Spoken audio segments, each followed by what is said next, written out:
Kronologi kapal wisatawan di Bengkulu Karam dihantam angin kencang. Sebuah kapal wisata yang mengangkut penumpang dari Pulau Tikus ke daratan Bengkulu dilaporkan karam pada Minggu, 11 Mei 2025, sekitar pukul 16.28 waktu Indonesia Barat. Peristiwa tersebut terjadi di perairan Pantai Malabro akibat cuaca buruk yang disertai angin kencang dan gelombang tinggi.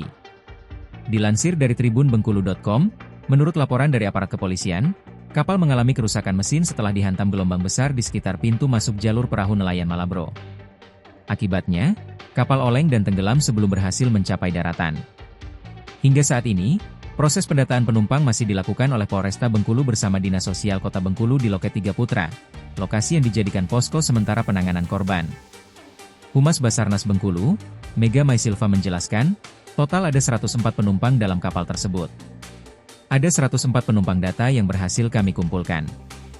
Jumlah ini sesuai dengan data agen travel perjalanan, kata Mega dalam pesan tertulisnya, Senin, 12 Mei 2025. Sementara itu, sejumlah penumpang kapal yang mengalami luka, trauma dirawat di Rumah Sakit Harapan dan Doa, RSHD, Kota Bengkulu dan RS Bayangkara. Para wisatawan berasal dari Provinsi Sumatera Selatan, Kabupaten Rejang Lebong dan Kota Bengkulu. Manajemen RSHD mengonfirmasi, ada 17 orang yang dilarikan ke rumah sakit.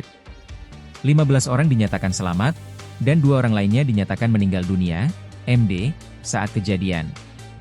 RSHD telah melakukan penanganan intensif kepada 15 orang tersebut, yang berasal dari Lahat Sumatera Selatan, Bengkulu dan Curug, Rejang Lebong.